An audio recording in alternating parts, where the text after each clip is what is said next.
पुंडलीकवरदारी विठ्ठल श्री ज्ञानदेव तुकाराम सद्गुरु समर्थ त्र्यंबकानंद महाराज की जय।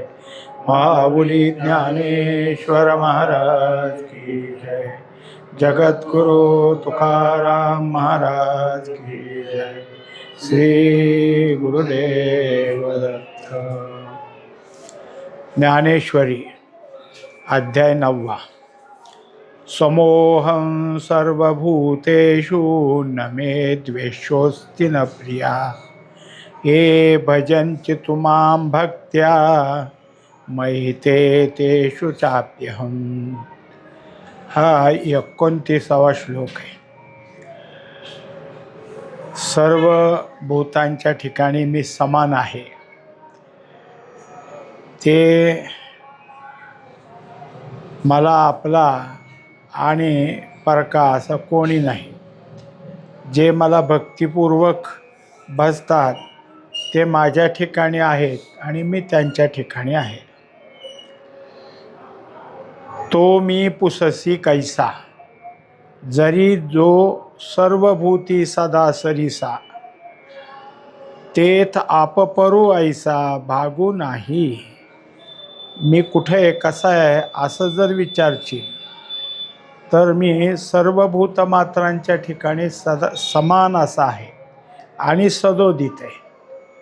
आता माझ्या ठिकाणी हे माझा हे परका असा अजिबात भाव नाही, कारण सर्वभूते हे वेगवेगळी संख्या जरी असली तर जसं आपलं शरीर, आपल्या शरीराला असलेले वेगवेगळे अवयव ते आपल्याला जसं एकच वाटतात, तसं हे सर्वभूत मात्र मला एकच वाटतं। जे ऐसिया माते जाणोनी अहंकाराचा कुरुठा मोडोनी, जे जीवे कर्मे करोनी भजती माते।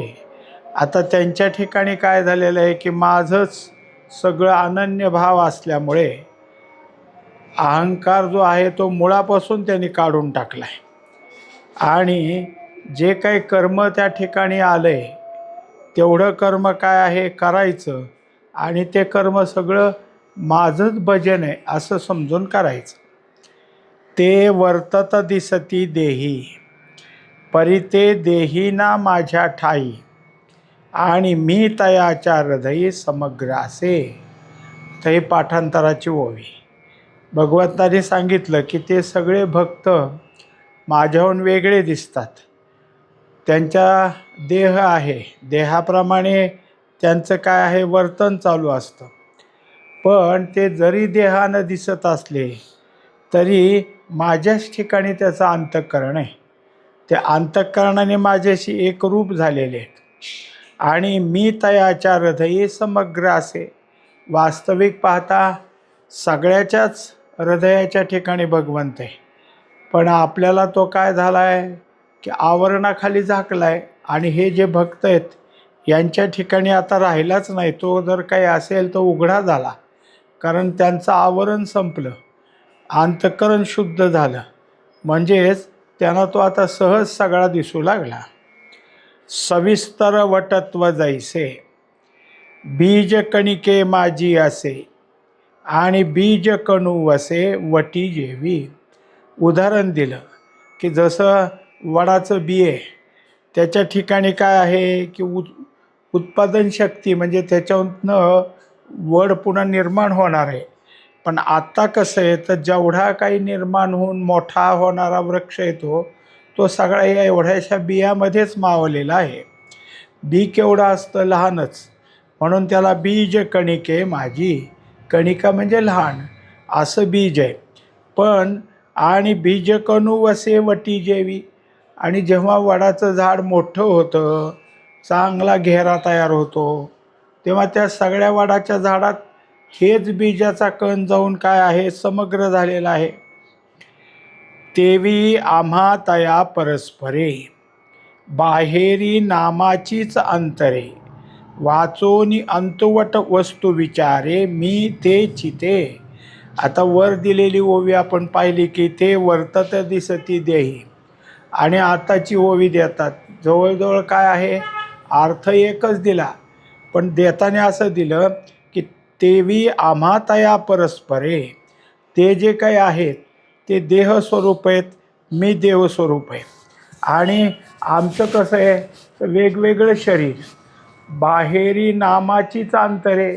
बाहेर आमच्या शरीराला जे नाव आहे ते पण वेगवेगळं. म्हणजे त्यामुळं त्याचं शरीर माझं शरीर, त्याच्या शरीराला नाव माझ्या शरीराला नाव, हे सगळं वेगळं. वाचोनी अंतुवट वस्तू विचारे.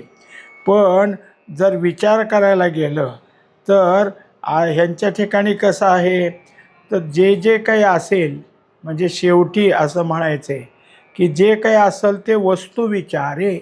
त्याच्याजवळ वस्तू आणि माझी वस्तू, आम्ही दोघंही एक आहेत. मी ते चिते, ते आणि मी, आम्ही दोघं नाहीत. म्हणजे ही पण ओवी पाठांतरातलीच आहे. आता जायाचे लेणे, जैसे अंगावरी आहाची वाणे, तैसे देह धरणे उदास तयाचे. आता त्याला उदाहरण दिलं की काय आहे, काहीतरी समारंभ आहे आणि मग ती बाई म्हणायला लागली की मी तसं कसं जाऊ, मग अंगावर काही दागदागिने नाहीत, काय नाही. मग त्याने काय केलं, उसने आणले, कोणाच्या तरी घरून उसने आणले. आता गळ्यातलं झालं काय, अजून हातातलं काय असतील ते असतील. पण हे जरी असलं तरी बाकीच्या म्हणत्याल कधी केलं, कधी आणलं, सांगल मागच्याच महिन्यात किंवा 4 वर्षापूर्वी. पण मनात काय असेल, जैसे अंगावरी आहाची वाणे. आता ते आहे काय, काय उपयोग आहे त्याचा, कारण ते आपलं नाही, की तिच्या अंतःकरणात त्याला आहेच. म्हणून जरी ते असलं तरी कसं आहे, असून नसल्यासारखंच आहे. तैसे देह धरणे उदास तयाचे. त्याप्रमाणे मग आता हा देह आहे, जसं हे उसणं आणलं तसं हा देह, हा उसणा आणीला पाचाचा, शेखी ज्याचे त्याला देणे लागे. तसं हे उसणं आणलं हे समजून देहासंबंधी हे उदास राहतात. परिमळू निघालिया पवना पाठी, मागे ऊस फूल राहे देठी, मागे ओस फूल राहे देठी, तैसे आयुष्याची मुठी केवळ देह. आता जर काही उदाहरण पाहिलं आपण, तर जसं फूल उमललं की वारा त्याच्यावरून वाहत वाहत राहतो. शेवटी वारा सगळा सुगंध घेऊन जातो. एकदा का सुगंध नेला की त्या फुलाचं सुकण्याकडं सुरुवात होते. म्हणजे आता ते झालं निर्माल्य व्हायला. मग काय राहिलं, तर नुसतं फूल राहिलं, कारण त्यातला वास सगळा निघून गेला. तैसे आयुष्याची मुठी, तसं आयुष्याच्या शेवटी फक्त आयुष्य मुठीतच राहिलं. का, तर हा नुसता देहवरचा आहे. आयुष्य फक्त आहे तोवर त्याला आपलं काय करायचं आहे, असेल तेवढं भोगायचं. वरच्या देहाचा ना आपला काही संबंध नाही, हे मनात धरलेलं आहे. एर अवष्टंबू तो आघवा, तो आरोढोनी मदभावा, मजचे आलतू पांडवा पैठा झाला. आता याप्रमाणे हे सगळं जर काही असेल तर सगळं मला अर्पण केलं. आता कशाचाही अभिमान त्याच्याजवळ राहिला नाही. आणि काय, माझ्या ठिकाणी सगळा भाव त्याने अर्पण केलेला आहे. मजचे आतू पांडवा पैठा झाला, म्हणजेच माझ्याच ठिकाणी आता जर काही असेल तो मिळून गेलेला आहे. आपिचेत सुदुराचारो भजते मामनन्य भाग, साधुरेव समंतव्य सम्यक व्यवसितो हि सहा. आता हा 30वा श्लोक आहे. याच्या अगोदर आपण भक्त एकरूप झालेला आहे इथपर्यंतचं पाहिलं. आता एक वेगळा भक्त दाखवायचा आहे. तो भक्तच आहे, पण त्या भक्ताची भक्ती आता जर काही असेल तर जरासं वेगळ्या पद्धतीनं आणि नव्यानं सुरू झाल्यासारखी. मग कसं आहे, तर हा जो भक्त आता सांगायचा आहे तो पूर्वीचा अत्यंत दुराचारी, त्याने अनेक प्रकारचे दुराचार केले, पण आता मात्र सगळं सोडून देऊन माझ्याशी अनन्य झालेला आहे. माझ्या ठिकाणी जे जे काही त्याचं प्रेम निर्माण झाले म्हणजेच भक्ती निर्माण झाली, तर माझ्याशिवाय त्याच्या ठिकाणी आता दुसरं काही नाही. म्हणजेच एवढा भक्त तो झाला की त्याला आता साधू म्हणायला काहीच हरकत नाही. साधू साधुरेव समंतव्या, आता त्याला साधूच म्हणायला काही हरकत नाही, कारण त्याची वागणूक आता सगळ्या दृष्टीने चांगली झालेली आहे.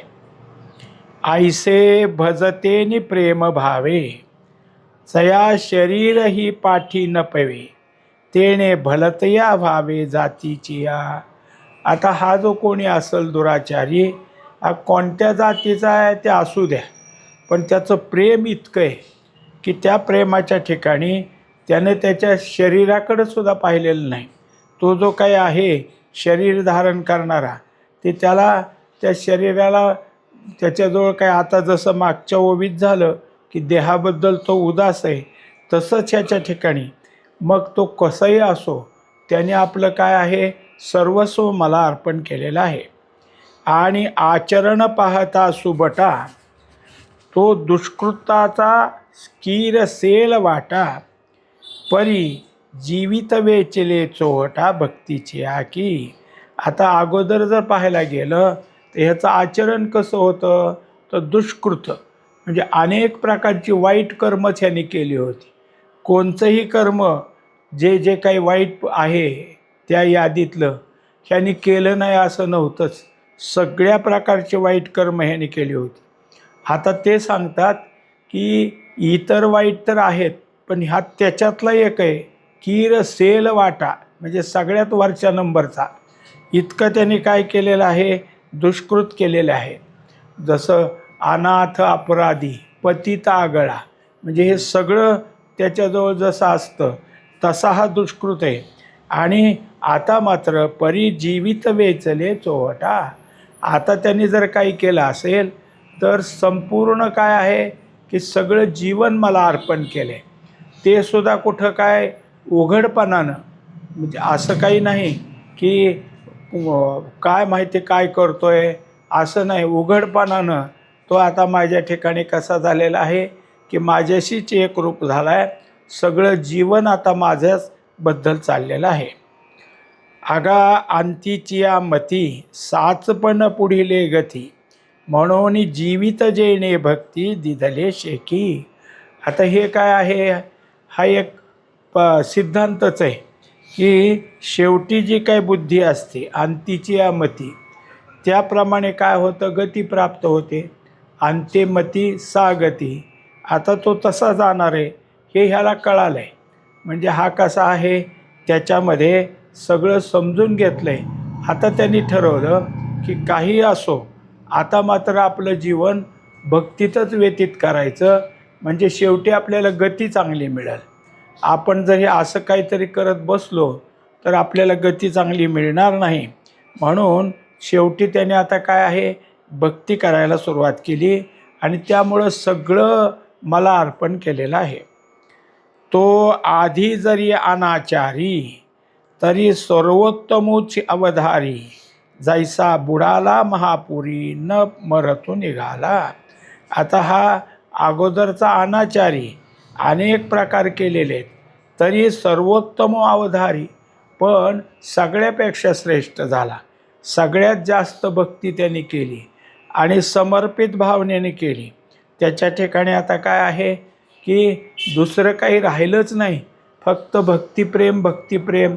त्यामुळं झालं असं की हा बुडायला लागला होता महापुरात, पण आता भक्ती केल्यामुळं आपोआप बाजूला निघाला. जर ह्याने भक्ती केली नसती तर मग मात्र त्याला या महापुरामध्ये, कोणत्या भवसागराच्या महापुरामध्ये बुडावं लागलं असतं. तयाचे जीवित ऐल थडिये आले, म्हणून बुडाले पण जेवी वाया गेले, तेवी नुरेची पाप केले शेवटलीये भक्ती. आता दुसरी गोष्ट अशी, जर एखाद्या पाण्याच्या मोठ्या प्रवाहात एखादा जर गेला, मध्ये सापडला, तर कुठं जाईल त्याचा पत्ता लागायचा नाही. म्हणजे मग तो जर काय असेल तर बुडाला, सापडणार नाही असं होते, इतकं बुडतो.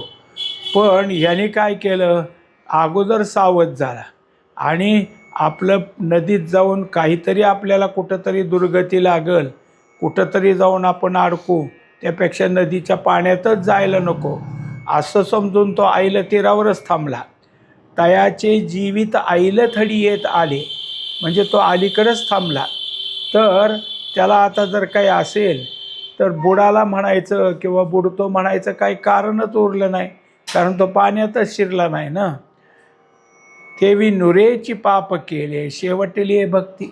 त्यामुळं आता शेवटी भक्ती झाल्यामुळं अगोदर त्यांनी जे काही पाप केलं होतं, जे दुष्कृत केलं होतं, अनाचार केला होता, ते सगळं आता ह्या भक्तीनं धुवून निघालं आणि शेवटी तो अत्यंत शुद्ध असा झाला. या लागी दुष्कृती जरी जाहला, तरी अनुताप तीर्थी नाहला, नावोनी मज आतू आला सर्व भावे. आता हा कसा आहे, अगोदरचा होता खरं, पण त्यांनी लक्षात घेतलं की आपण जे आहोत किती चुकीच्या मार्गाला चाललो, काय होईल आपलं पुढचा जो काही परिणाम आहे, पुढचा जो धोका आहे, तो त्याने आपल्या ठिकाणी काय केला, स्मरणात आणला, आठवणीत आणला, म्हणून त्याला अनुताप तीर्थी.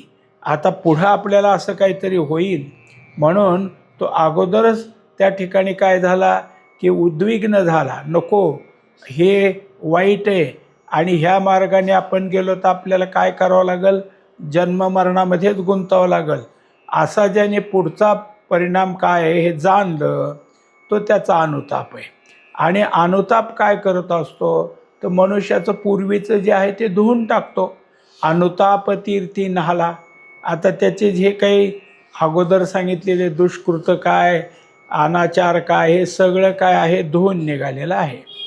नाहोनी मजा आतू आला सर्व भावे, आणि सगळा शुद्ध झाला आणि शेवटी सर्व भाव माझ्या ठिकाणी अर्पण केल्यामुळं माझ्यात येऊन एक झालेला आहे.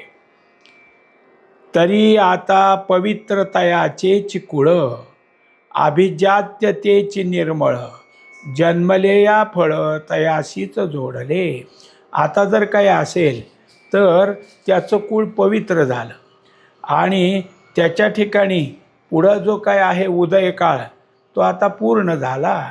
म्हणजे जसं अगोदर कितीतरी महापापी 7 रांजण ब्रह्महत्येनं भरलेला वाल्या आणि शेवटी काय आहे की नारदाने दिलेल्या नामस्मरणानं शुद्ध झाला. आता त्या वाल्याला वाल्या कोणी म्हणणं, वाल्मिक म्हणायला लागलं. वाल्मिक हा काय झाला, ऋषी झाला, म्हणजे मागचं सगळं धुवून निघालं आणि निर्मळ झाला. त्यामुळं त्याच्या ठिकाणी जन्मले या फळं तयाशीच जोडले.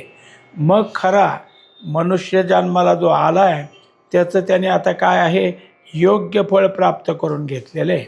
नाही तर मनुष्य जन्म येऊनसुद्धा तो वाया गेला असता. तो सकळही पडिन्नला, तपे तो चित्तपिन्नला, अष्टांग अभ्यासीला योगो तेने. आता भगवंतानी किती त्याची बाजू घेतली बघा. त्यांनी सांगितलं की तो आता माझा अनन्य भक्त झाला, त्यामुळं त्यांनी सगळी शास्त्र वाचलीत असं मी ठरवतो. एवढंच काय, त्याने अनेक प्रकारचं तप केलं आहे हेही मला असंच वाटतं. आणि जो अष्टांग योग आहे तो सुद्धा ह्याने अभ्यासला आहे, कारण हे सगळं करून मलाच येऊन मिळावं लागतं. हा तर मला येऊन मिळाला, म्हणजे हे सगळे मार्ग त्यांनी परिपूर्ण केलेले आहेत. हे असो बहुत पार्था, तो उतरला कर्मे सर्वथा, जयाची अखंडगा आस्था मजची लागी. याप्रमाणे सगळं काही आता संपलं. आता जर काही उतरला कर्म सर्वथा, जर काही असेल त्याचं राहिलेलं तर ते प्रारब्ध कर्म आहे. बाकीचं त्याचं संचित क्रियमान सगळं जळून गेलेलं आहे आणि तो जयाची अखंडगा आस्था केवळ माझ्यावर श्रद्धा ठेवून असल्यामुळं माझ्याच ठिकाणी एक झालेला आहे. अवघिया मनोबुद्धीच्या राहाटी, भरोनी एकनिष्ठेची आपेटी, जेणे मजमाजी किरीटी निक्षेपिली. आता त्यांनी जर काय केलं, कसं उदाहरण दिले पहा, की मन बुद्धी हे सगळे जे आहेत अनेक प्रकारचं त्या कर्म करणारे, पण ते आता माझ्याशी एकरूप झाले, एकनिष्ठ झाले. म्हणून मन, बुद्धी, अंतःकरण हे सगळं त्यांनी काय केलं, ह्या एकनिष्ठतेच्या पेटीत घातलं आणि ती पेटी मला देऊन टाकली. म्हणजे काय काय त्यात आलं, मन माझ्याकडंच आलं, बुद्धी माझ्याकडंच आली, चित्त माझ्याकडंच आलं, अहमय माझ्याकडंच आलं. असं सगळं अंतःकरण मला अर्पण केलं. तेने मज माझी किरीटे निक्षेपिली. मलाच त्यांनी ती पेटी देऊन टाकलेली आहे. क्षिप्रम भवति धर्मात्मा शाश्वत शांती निगच्छति कौंतेय प्रतिजानीहि न मे भक्त प्रणश्यति. आता जे काही पुढं सांगायचं आहे ते या 31व्या श्लोकात सांगतात की हे पार्था, तो जो काही आहे तो लवकरात लवकर जो काही असेल त्याप्रमाणे करत एक प्रकारे साधू झाला आणि जी शाश्वत स्वरूपाची जी शांती, त्या शांतीच्या ठिकाणी त्याला प्राप्ती झाली. म्हणजे मग आता निस्ता साधू नाही तर साधूच्या ठिकाणी धर्मपूर्ण असतो, म्हणून त्याला धर्मात्मा असं दुसरं नाव आलं. आणि तो आता काय आहे, माझ्या स्वरूपाच्या ठिकाणी शांतीच्या ठिकाणी प्राप्त झाला. माझा आता तो भक्त झाल्यामुळं, माझ्याशी एकरूप झाल्यामुळं तो आता कसा झालेला आहे, अविनाशी झाला. आता त्याला कशाचा नाश आहे, तो जो काही असेल तर कधी नाश पावत होता, माझ्यापासून वेगळा होता. तेव्हा आता माझ्याशी एकरूप झाल्यामुळं तो त्या ठिकाणी काय आहे की कधीच नाश पावत नाही. तो आता अवसरे मज सारिका होईल, असाही भाव तुझ जाईल, हो गा अमृता आत राहील, तया मरण कैचे.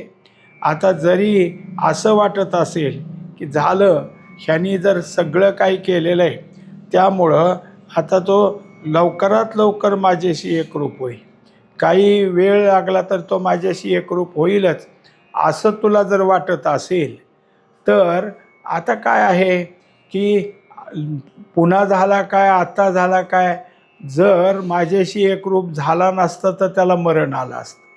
पण आता माझ्याशी एकरूप झाला म्हणजे अमृताच्या सागरात आहे.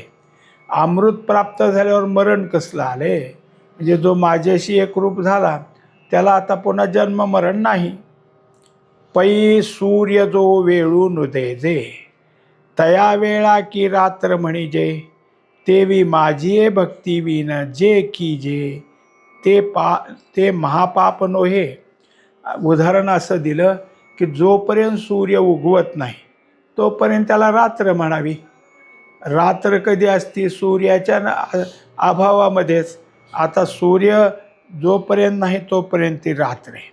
तसा हा माझा जोपर्यंत भक्त होत नाही, माझ्याशी एकरूप होत नाही, तोपर्यंत पाप आहे त्याच्याकडं, अनेक गोष्टी त्याच्याकडं. पण एकदा का माझ्याशी भक्तीने एकरूप झाला मग कसलं आले, मग जो भक्तिविन जे कीजे, जर माझ्या वेगळं राहून भक्ती न करता काही केलं तर त्याला नुसतं पाप नाही, ते महापाप आहे. म्हणून तयाची या चित्ता माझी जवळीक पंडुसुता, तेव्हाची तो तत्वता स्वरूप माझे. तेव्हा त्याच्या ठिकाणी आता काय आहे, चित्त माझ्या ठिकाणी एकरूप झाल्यामुळं तो सदैव माझ्याजवळ आहे. चित्त चैतन्या पडे मिठी, आता त्या ठिकाणी मिठी पडली त्यांची, तेव्हाची तो तत्वता स्वरूप माझे.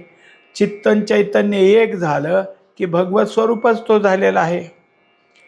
जैसा दीपे दीपू लाविजे, तेत आदिल कोण हे नोळखिजे, तैसा सर्वस्व जो मज भजे, तो मी होऊनी ठाके.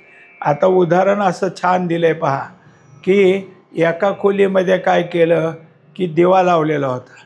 एक जण आपला त्या घरातला त्याने काय केलं, अजून दिवे आणले, म्हणजे एक पंथी लावली, दुसऱ्या पंथ्या आणल्या आणि मग ह्याला त्याला लावत लावत एका पंथीला एक, एका पंथीला एक, सगळ्या पंथ्या लावल्या. काय 20, 40, 25, 50, 60 तेवढ्या सगळ्यांना ज्योत सुरू झाली. आणि मग एक जण आला, त्याला म्हणला पहिला देवा कोणचा आहे सांग ह्यातला. आता कसं सांगता येईल, कारण सगळे दिवे समान प्रकाशाचे झाले, कोणत्यानी पायाला बाकीच्याला लावलं असं काही नाही, कारण तो सगळे समान होतात. त्यामुळं पहिला दिवा ओळखता येत नाही. जैसा दीपे दीपू लाविजे, दिव्यालाच दिवा लावल्यावर तेच आदिल कोण हे न ओळखीजे, अगोदरचा कोण आहे हे ओळखायलाच येत नाही. तैसा सर्वस्वे जो मज भजे, तो मी होऊनी ठाके. आता त्यांनी सर्वस्व मला अर्पण केल्यावर आताचा भक्त आहे का जुन्यातला भक्त आहे, कसा फरक काढावा? जुने मलाच एकरूप झाले, हाही मला एकरूप झाला, सगळे सारखे झाले. आता त्यात अगोदरचा नंतरचा असं काही राहिलं नाही.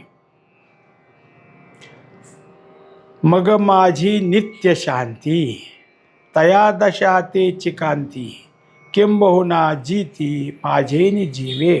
एकंदरीत इतका तो झालेला आहे माझ्याशी एकरूप, त्यामुळं त्याच्या ठिकाणी चंचलपणा काही राहिलाच नाही.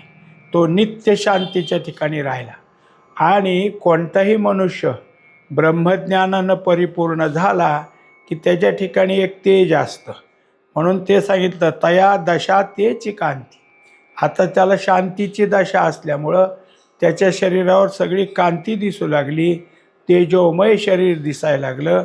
किंबहुना जिती माझेनी जीवे, आणि त्याच ह्याच्यामध्ये त्याचं सगळं जीवन माझ्यासाठी चालू लागलं.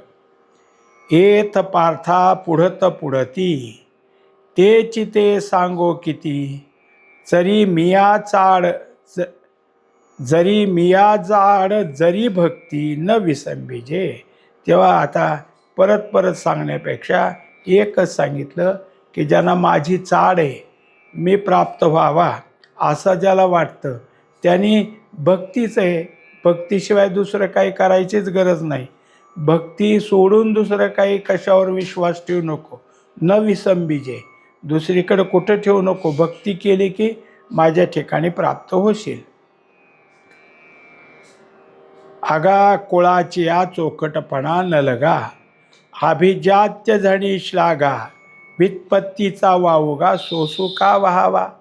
आता कोणीच असं म्हणू नका की आम्ही चांगल्या कुळातले नाहीत, आमचं कुळ फार खराब आहे, आम्ही पहिल्यापासून काय आहे घरंदाज नाही, किंवा आमच्या ठिकाणी सगळं परिपूर्ण करणे इतकं पुण्य नाही, किंवा मी कोणत्या प्रकारचं शास्त्र वाचलं नाही, कशातही काही नाही असं समजूच नका.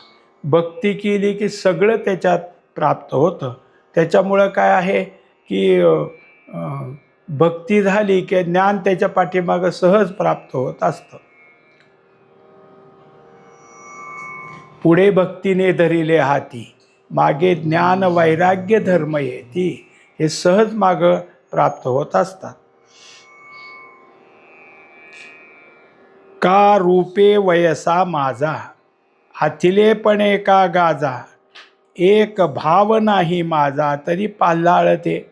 आता कित्येक वेळा असं दिसतं की अतिशय रूपवान आहे, सगळं काही त्याच्याजवळ आहे, म्हणजे सगळं शरीर चांगलं आहे, गोरापान आहे, सगळं आहे, आणि माझ्यावर भाव नाही, मला सोडून बघतो. काय त्याच्या बाकीच्या गोष्टीला करायचं आहे, त्याचं सगळं बाकीचं सगळा पाल्हाळ झाला. जर माझा भाव असेल तर शरीरानं कसला तरी असला तरी चालतो. कणे विन सोपटे, कणसे लागली आभी एक दाटे, काय करावे गोमटे ओस नगर.